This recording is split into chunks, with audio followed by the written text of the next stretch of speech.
Boa noite, leitores e leitoras, como estamos? Gente, eu confesso para vocês que eu até estava um pouco sem assunto aqui para a gente colocar hoje, mas eu lembro do gancho que a gente estava colocando no vídeo passado, tá? A gente falou na última vez sobre a parte ali de contos, né? Mas eu queria começar a introduzir um outro aspecto que eu gosto muito, né? Eu tenho essa identificação com esse estilo. Talvez seja o estilo que eu mais aprecio, fora romance, né? Que é a parte das poesias. Sendo que eu não acho que seria interessante eu já apresentar de cara para vocês uma lista de livros de poesias, né? Que você pode estar lendo, que é interessante, inclusive para quem está começando, mas conhecer um pouquinho vamos dizer, da origem, né? Porque que esse é um gênero que eu acho que merecia ser muito mais valorizado do que está sendo por conta do espaço que ele já ocupou na própria vamos dizer assim, no próprio desenvolvimento da humanidade, né? Existe um gênero em específico que eu também, eu acho que muitos leitores e todas as pessoas, inclusive que se dispõem a ter uma biblioteca, né, a começar o hábito de leitura, normalmente adquire, que são as epopeias, tá? Epopeia, você pode aí resumir, tá, em um gênero, onde você vai utilizar da linguagem poética, que é a linguagem através de versos, né, através da poesia, e que existe alguns existem uma sonoridade, outros nem tanto, né? Não há regra, mas ele tem o que eu posso assim dizer para você, assim, ele traz de melhor do desenvolvimento da linguagem daquele período, né? Essa é a marca de uma epopeia. E ela vai ter aquela característica, né, da jornada do herói, sendo que ela é muito mais preenchida de informações e de significados, e que como eu posso dizer para vocês, quando vocês terminam, vocês nunca vão sair os mesmos, porque o grau de conhecimento que o autor traz ali, histórico, geográfico, tá? De eventos, né, de personalidades históricas, é algo tão rico que ela quase que substituiria facilmente ali uma enciclopédia, né? Então, é um gênero que eu acho que merecia mais espaço, e hoje em dia a gente não vê tantas pessoas comentando sobre esse gênero, apesar de 99% das listas que tem na internet, no YouTube, né, dos booktubers, ter epopeias. Então eu vim trazer para vocês aqui algumas, tá, que eu tenho. Uma usei da licença poética, tá, para caracterizar como epopeia, mas é uma percepção, tá, é uma opinião minha, então não quero que vocês levem aí tão a sério, tá? A primeira, acho que não tem como eu falar das epopeias sem falar dela. Eu vou até pegá-la aqui e vocês vão ver a agonia, né, o desespero do meu estado quando isso aqui aconteceu com ela, tá? A primeira é essa daqui, a Odisseia, tá? Vocês podem ver aqui que tá um naco da capa retirado, né? Culpa da minha cachorrinha Amora. Culpa minha mais, né? Porque eu deixei... Ela era muito filhotinha, eu deixei isso aqui dando sopa, né? E ela veio tirar um naco aqui do meu livro, mas ainda assim, nunca vou me desfazer dele, tá? Gente, a Odisseia, né? Assim como a Ilíada, que eu não tenho aqui fisicamente ela, a gente vai estar trazendo aí duas histórias que tem dois personagens distintos aqui. No caso aqui a gente está falando de Odisseu ou Ulisses, tá? Se você preferir. E o interessante é que cada personagem que Homero criou, ele meio que deu uma dádiva, né? Uma característica específica daquele personagem. No caso aqui do Odisseu, né, Ulisses, é a inteligência. Então você vai ver que não só Ulisses, né, Odisseu, ele é extremamente... ele consegue arquitetar planos, formar ali certas estratégias, e é um personagem que ele é marcado por essa questão do dinamismo, né, da inteligência e da sagacidade, além da questão da força, né? E, gente, aqui você tem o Ulisses após, né, a Guerra de Troia, que ocorre ali na Ilíada. Eu até recomendo que comece a ler as epopeias por ela, tá? E aqui você vai ter ele tendo que voltar para casa e ele nesse esforço de retornar para casa. ele comete um erro gravíssimo, né, com Poseidon, e ele fica vagando pelo mar, e Poseidon, né, amaldiçoa ele, dizendo que ele nunca ia chegar em casa porque ele não ia deixar. Então tu imagina eu que tu pegar uma rixa com Poseidon, né? E aqui, gente, eu não vou dar spoilers, mas é caracterizado pela coragem, pela inteligência, sagacidade. Existem momentos muito emocionantes aqui, né? Um momento que eu achei particularmente muito emocionante é quando ele reencontra o cachorro dele, né? Depois de muito tempo. E existe também uma questão aqui que é né, a fidelidade que a esposa dele tem com ele. E outra coisa interessante é a questão da hospitalidade, né? Porque todos aqueles que eram amigos do Odisseu, depois de um tempo, quando ele passa muito tempo longe de casa, querem não só pegar, né, o reino dele, assim como a esposa dele também. Então você imagina isso aí para as regras da hospitalidade, que era a única maneira ali que os gregos tinham de, vamos dizer assim, se apaziguar com os deuses, né? Você quebrar regras de hospitalidade na época era algo impensável, tá? Para muitos indivíduos, né? Eu gostaria de falar um pouco da Ilíada, inclusive eu tenho uma memória muito interessante desse livro específico. Foi na minha época do colégio, né? Eu não gostava de ler, não gostava nada de ler. Eu só fui gostar de ler aos 19, inclusive eu dei uma parada ali boa, né? Só voltei aos meus 30 e poucos anos depois a ler. E hoje eu estou aqui com um canal de leituras e com uma biblioteca muito bacana, né? Que eu estou fazendo minha biblioteca.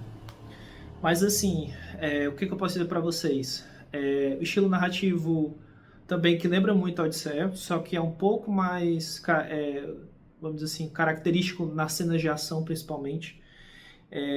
Você vai ter a figura do Aquiles, você vai ter as figuras dos principais figuras ali vamos dizer, do rei de Troia, que é uma figura muito marcante, a figura do Heitor também, que é um herói, eu acho, exemplar, né?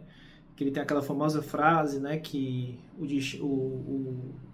nem mesmo o covarde, nem mesmo o corajoso conseguem fugir do seu destino, né? Então vai ser um evento, né, que ocorre ali a capricho dos deuses, tá? Eu queria deixar isso muito claro. Então, por um capricho dos deuses, eles estavam sem o que fazer, tá certo? E aí eles acabam gerando ali uma espécie de jogo entre eles em que alguns teriam que eleger Troia, né, como o seu candidato, né, a ganhar ali a guerra, e os outros teriam que eleger, né, a Grécia, né? E aí começou a guerra, né, entre os dois. Só que aí, né, cada um tem ali seus heróis, tem os seus baluastres, né, seus principais representantes. E poucas vezes na minha vida eu posso dizer para vocês que eu me apaixonei tanto por uma leitura como foi no caso da Ilíada, tá? Pena que eu não tô com ela fisicamente aqui porque eu passei por uma época complicada da minha vida, eu acabei me desfazendo de alguns livros. Hoje eu me arrependo um pouco, mas eu acho que para cada momento da vida tem o seu cuidado, né? Então, sem arrependimentos, tá? Passando logo em seguida esses dois, né? Vamos ter um outro excelente e que passou praticamente milênios, né? Milênios não, exagero um pouquinho. Passou muitos séculos para depois surgir algo tão bom quanto, não só em termos de escrita, mas em termos de estética. E eu estou falando aqui de Virgílio e a Eneida, tá? Gente, não subestimem esse livro. Ele é um livro, assim como a Ilíada e a Odisseia tem que ser lido, esse aqui também. Por quê? Aqui a gente vai ter a história da fundação de Roma, tá?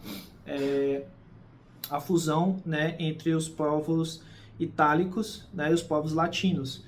E aqui a cena do Cavalo de Troia, tá, que muita gente pensa que ocorre aqui na Odisseia na verdade na Ilíada, né, ela ocorre aqui. Quem fez essa cena foi o Virgílio, né, que inclusive em outra epopeia aqui nós vamos ter novamente a presença dele. E, gente, a cena assim, que mais me impactou, não vou mentir para vocês, foi logo do começo, onde o Enéas estava vendo a própria cidade pegar fogo, né? por conta daquele ataque de traição, né, que foi o outro erro gravíssimo, né, que a Grécia teve com Troia, que foi fazer o cavalo e tacar fogo na cidade, né. E aqui tem uma frase belíssima que já começa, né, numa cena de ação muito bem desenhada, né, você consegue ver na sua mente muito tranquilamente, que é: a esperança só pode se encontrar na vitória que já foi perdida, né? Que foi quando o Enéas disse isso para si mesmo, para que ele não desanimasse, porque aquela cena de ver todos os seus amigos, parentes, né, pegando fogo na cidade era algo que só seria visto em visões infernais, né? Mas aí ele toma coragem, pega a lança dele e vai defender a cidade, né? E realmente, ele sai vivo porque ele é o novo escolhido pelos deuses, né? Inclusive aqui não é mais Zeus, né? Júpiter, que inclusive Júpiter tem uma figura tanto masculina quanto feminina, é interessantíssimo isso. E ela é a mãe dele e ela diz que ele tem que cumprir a profecia de ser o novo, né? Criador vamos dizer assim, o rei que representaria, né, a nova ordem, né? E então ela que coloca ele para ir para sua jornada, né? Ele inclusive faz uma jornada digna, assim, ali comparando, né, com a Odisseia, não perde nada, né, para do Odisseu. E vamos ter cenas de guerras aqui também muito marcantes, né? Inclusive as cenas de guerra aqui, quando a gente fala de ação, né, realmente de combates, a gente tem uma excelente cena de combate e protagonizado por mulheres, tá certo? Existem duas figuras aqui, né, que é tanto a Diana quanto a Camila, né, que é nome de Amazonas, inclusive, né, nome da minha esposa, que é exatamente um Amazonas só praticamente derrotando quase um exército inteiro. Então, o próprio Enéas fica extremamente assustado e preocupado com aquilo, porque nunca se viu ninguém lutar daquela forma, ainda mais, né, sendo uma figura feminina. E outra coisa que eu achei interessante nesse livro é porque a palavra Amazonas, ela vem de Mazon, né? Mazon na linguagem, né, latina aqui quer dizer seio, né? Então quer dizer que ela, interessante isso, ela arranca um dos seios para que possa usar o arco e flecha, que é a principal arma das Amazonas, né? Então assim, gente, em termos de estrutura, só se vai se ver algo semelhante muito tempo depois. Em termos de erudição, só se vai ver algo muito tempo depois que pode ser comparável, né, à Eneida. E em termos de história, você vai ver aqui toda a parte da geografia. Ele vai descer aqui, né, pro Tártaro para ele salvar a alma do pai dele. Então você vai ver várias passagens aqui que inclusive são homenagens diretas, né? Mostra que a admiração que o Enéas tinha pelo trabalho do Homero. Então ele tem aquela função de dar continuidade ao trabalho de um gênio, né? Sendo outro gênio, inclusive, né? Então esta é a Eneida de Virgílio, tá? Vamos falar aqui de outro que logo em seguida, impossível não falar dele. Praticamente é a epopeia mais conhecida, dentre as, vamos dizer, a mais aclamada, né, a mais respeitada após essas aqui que eu comentei, que no caso eu não vou fazer, tá, nenhum tipo de teatro, tá certo? Eu estou falando da Divina Comédia, a Divina Comédia de Dante Alighieri. Gente, esse livro aqui, eu estava um pouco pé atrás com ele porque eu achava que ia ser muito difícil, né? Eu sempre optei por escolher essas versões mais compactas, né, por uma questão de ritmo e também por uma questão de que essas, pelo menos da editora 34, são excelentes, tá? E aí o que acontece? Eu me deparei com uma verdadeira maravilha, tá? Eu não imaginava nunca que ia ter uma experiência como essa, desde a questão da jornada, né, de Dante para ter que descer, né, o inferno para ir ao encontro da mulher que ele perdeu, né? Então nós vamos ter uma espécie de jornada romântica em busca, né, do amor dele que foi perdido. E é interessante porque quando Dante aqui viu a amada dele, né, que é a Beatriz, ele viu essa mulher aos 9 anos de idade e ele nunca mais deixou de amá-la. É impressionante isso, né? E é muito emocionante essa questão de que A própria Divina Comédia ela é escrita um pouco com essa sensação de que quando você perde a pessoa que você mais ama, é como se você tivesse que descer ao inferno. E quando você vai indo ao caminho para reencontrá-la, é como se você estivesse se aproximando do paraíso, né? Então existe essa interpretação também. E aqui também a gente vai ter uma coisa muito interessante, né? O Dante, ele tem como mentor o próprio Virgílio da Eneida, para você ver a admiração dele por essa figura, né? E aqui a gente vai ter uma espécie de crítica, né? Na verdade não é uma espécie, né? É uma crítica, porque ele está passando por um momento horrível da vida dele. Ele foi expulso do Vaticano porque ele foi a favor, né? Na verdade, assim, a favor não. Ele foi contra a expulsão dos mouros do Vaticano, tá? Os mercadores mouros, né? Eles começaram a entrar ali na região do Vaticano e o Papa queria expulsá-los da região e ele foi contra, né? Por isso ele ganhou uma bela de uma expulsão e foi ter que habitar em Florença, né? E lá ele passou ali, né, um bom tempo, mas a título de expulsão mesmo, né? E aqui é interessante porque tem uma coisa até se refletir, né? Eu refleti bastante nessa época. Aqui ele está com a idade um pouco ali próxima, passando um pouquinho dos 35 anos, né? Que é a idade que os homens poderiam, aqui no Brasil, né? Que você pode ser desembargador, né? Participar do Senado, mas já é considerado a idade avançada, tá? Mesmo aqui para a época que a gente está falando do século XIII, né? Então já era um senhor de idade, né? Na época. E aqui, gente, você vai ter, né, um texto que ele usou porque você vai perder a linguagem latim, né, e vai ser uma linguagem comum, ele é escrito em linguagem comum, e você vai ter a viagem pelos ciclos do inferno, são 9 ciclos, sendo que existe aquela piada, né, se você pensa que o inferno é ruim, saiba que ele tem giros, né, ou seja, ele tem ainda níveis, né. Então você vai ter aqui, se eu não me engano, a partir do 7º ciclo do inferno, você vai ter os giros, né? Ou seja, ele desce ainda mais. E aqui você vai ter os piores pecados, né? Passando por cada ciclo, né? E aqui é interessante porque, na visão dele, o pior pecado é a traição, não seria nem um assassinato, né? E aí ele coloca ali no último ciclo, né? Judas e Brutus, por exemplo, né? Como os piores traidores. E aqui também, no 4º ciclo, né, que era do orgulho, salvo engano, tá, gente?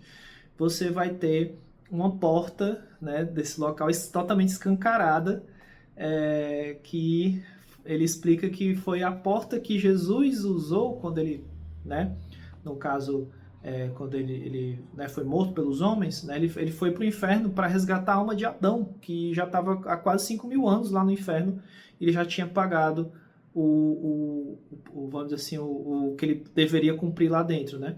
E aí eles disseram, não, olha, Jesus, vai embora, você não tem poder aqui, só sei que Jesus levantou a mão, abriu essa porta e depois que ela se abriu, nunca mais ninguém fechou, né? Existe toda essa questão, gente, de conhecimento, dessa questão também de conhecimentos geográficos, né? Você vai ter ali a montanha do Purgatório, que muito se assemelha ali ao Monte Vesúvio, você vai ter ele explicando sobre as constelações, você vai ter aqui Virgílio, que é o protetor da alma de Dante, porque ninguém sobreviveria desse inferno e sair de lá ileso. Você vai ter o céu com toda uma estrutura aristotélica e pitagórica, que ele é o formato de um cone. Então você imagina que existe a luz ali que vem de Deus, e quanto mais você vai se afastando dele, mais sombreado vai ficando, né? E aí você vai ter lá o primo motor, onde tudo acontece, né? Inclusive os anjos, né? Operando os milagres. Então, gente, é um livro excepcional. Assim, é uma obra de tirar o fôlego. E depois que você ler a Divina Comédia, eu garanto que você não vai ser a mesma pessoa nunca mais, tá? Vamos seguir aqui, né? Por conta também do tempo do vídeo. Gostaria de falar muito mais sobre isso. Tem um vídeo, inclusive, no canal, tá? Só sobre a Divina Comédia, que tem quase 1 hora. Fica à vontade para quem quiser assistir, tá? Pronto, e aí nós chegamos naquele livro que eu falei que só muito tempo depois ali da Eneida que você veria algo parecido na literatura. E aqui está o homem que, na minha opinião, consegue parear com Virgílio, né? Eu estou falando de John Milton, John Milton é ótimo, John Milton e o Paraíso Perdido. E aqui, gente, é impressionante a capacidade não só de erudição desse homem, mas também a capacidade de ele criar um cenário que aqui a gente vai estar explorando a parte inicial da Bíblia, tá? Que é Gênesis, e ele tem uma capacidade criativa de desenhar de novos cenários, de gerar interpretações. Tem uma interpretação aqui belíssima, né, da serpente tentando Eva, e ela com uma sabedoria tão grande em relação àquilo que está acontecendo, né, que a serpente diz, olha, você acha que que Deus te deu é vida, mas aqui você vai experimentar dessa maçã e você vai saber o que é a vida de verdade. E ela responde, que adianta para mim conhecer todas as coisas do mundo e conhecer essa vida que você está dizendo se eu vou perder, né? Se eu vou ter que morrer depois, né? E aí, por um instante, fica assim tudo em silêncio, né? Então aqui, gente, a gente vai ter as 3 grandes guerras, né?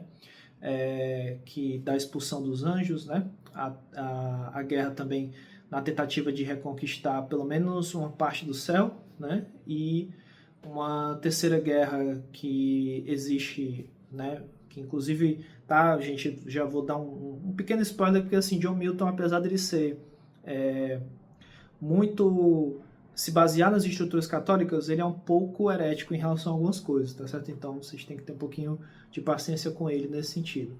Mas em relação à beleza, estrutura, a arte do texto em si é algo que se compara com a Eneida, para você ter uma ideia. E isso já é algo muito fora da curva, tá? Tem até o próprio Fernando Pessoa que comenta numa das poesias dele, que é aproveitar o tempo, né? Trabalho honesto e superior. O trabalho de Milton, o trabalho de Virgílio, né? Mas como é difícil ser honesto e superior, quão improvável é ser Milton ou ser Virgílio, né? Então ele tem toda a razão, tá? E não tá lá à toa, não. Obrigatória a leitura e depois vocês me dizem o que é que vocês acham da figura que surge aqui, do combate direto entre Deus e Lúcifer, que foi o Demogorgos, tá? Que, inclusive, com certeza o pessoal lá de Stranger Things usou desse acontecimento aqui, tá? Vamos lá para a próxima. Eu tô tentando seguir aqui uma sequência, tá, gente? E eu acho que vamos para esse aqui. Não, vamos. Antes, temos outro aqui excelente, que é Os Lusíadas. Gente, Os Lusíadas, sim, é uma epopeia. Ela é mais sonora, né? Então você vai ter algo que se assemelha muito com a música.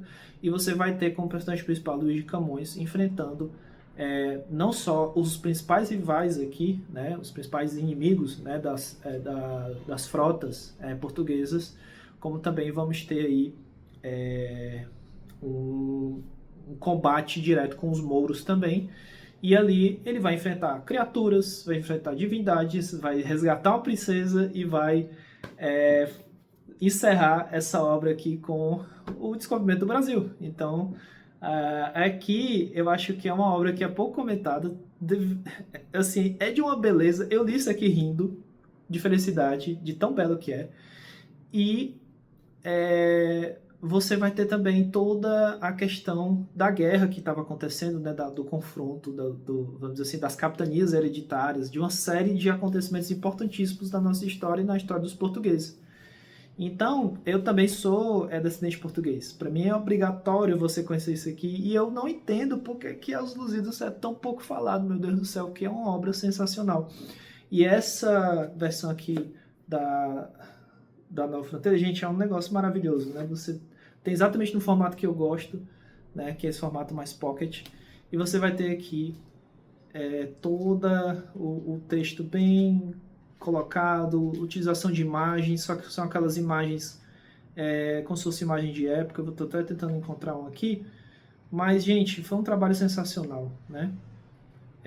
E eu recomendo demais essa versão aqui por conta, né, da beleza estética que ela traz e por conta também de que conseguiu trazer um texto sensacional para um formato tão amistoso, tá?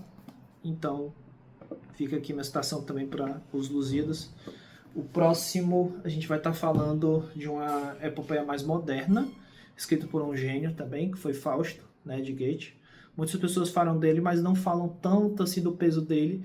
E praticamente aqui o Goethe ele reinventa o homem moderno, né? Nós vamos ter aqui heróis, né, pessoas ali de extrema coragem, e o Fausto aqui no caso ele não é um homem que está ali pelos valores, na verdade ele está ali pela questão do poder, né, de ter prazeres, de conhecer tudo que se pode conhecer da mente humana. Então é algo egoísta, sendo que nesse próprio caminho que ele traça, que ele faz um pacto, né, com Mefistófeles, né, que é um demônio, ele não só desconhece a aposta que foi feita entre Mefistófeles, né, e Deus sobre a alma aqui do Fausto, e ele também acaba descobrindo características importantes que só podem ser descobertas, né, com as dificuldades, né, que é o amor, a compaixão.